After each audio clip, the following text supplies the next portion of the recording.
Assalamualaikum warahmatullahi wabarakatuh. Nama saya Yuni Astuti Nuning. Di sini saya akan menjawab pertanyaan-pertanyaan dari teman-teman.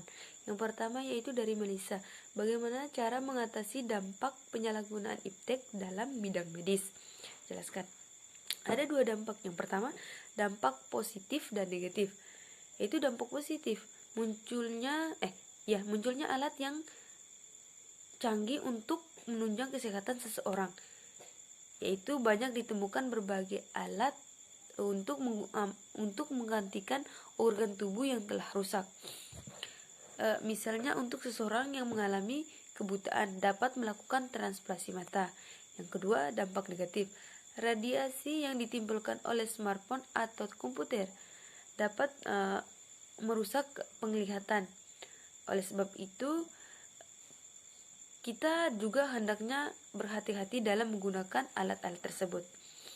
Dari situ kita dapat menyimpulkan bahwa cara mengatasinya itu dengan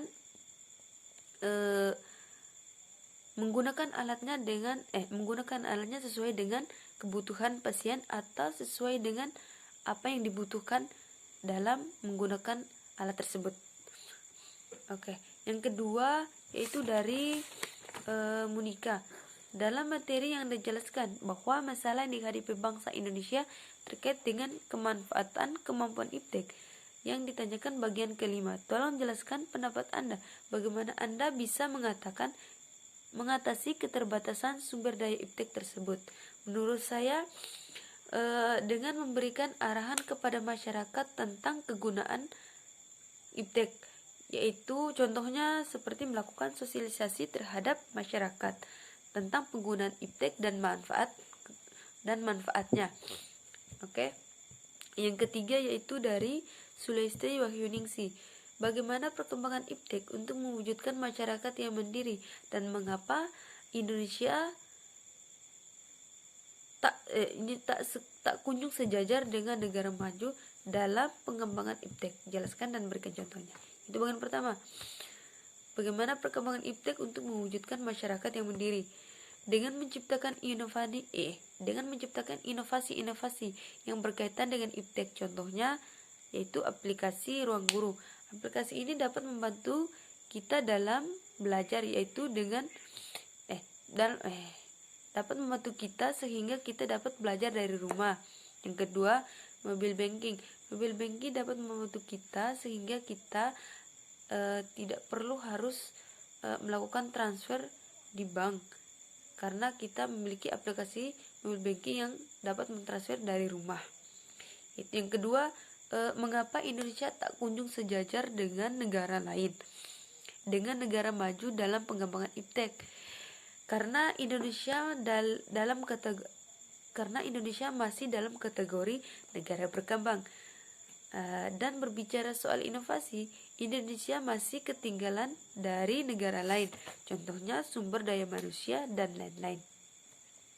Pertanyaan yang keempat dari Yumina Rina Kela, itu jelaskan apa hubungan manusia, sains, seni, dan teknologi.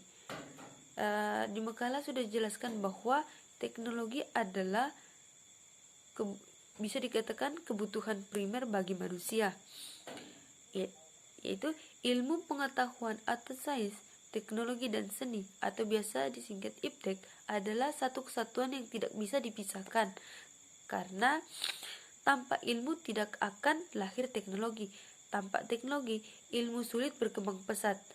Baik ilmu maupun teknologi memerlukan sentuhan seni dalam pengembangannya. Yang kelima, pertanyaan dari Ervina Kawarin. Menurut Anda apakah dalam suatu negara kurangnya teknologi tetap dikatakan negara teknologi rendah atau bagaimana? Oke, menurut saya suatu negara yang kurangnya teknologi belum bisa dikatakan negara teknologi rendah, karena bisa jadi bukan teknologinya yang rendah tetapi sumber daya manusianya yang rendah.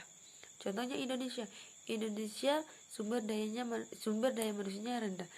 Di bagian daerah pelosok, masyarakat hanya mengetahui bahwa handphone itu digunakan untuk komunikasi. Televisi sebagai tempat menonton informasi atau siaran-siaran yang lainnya.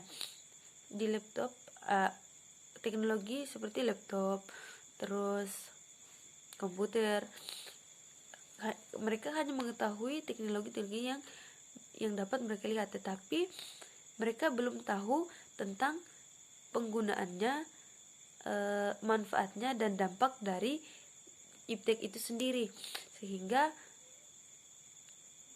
suatu negara belum bisa dikatakan negara teknologi rendah. Sekian dari saya, mungkin ada kurang dan lebihnya saya mohon maaf. Wassalamualaikum warahmatullahi wabarakatuh.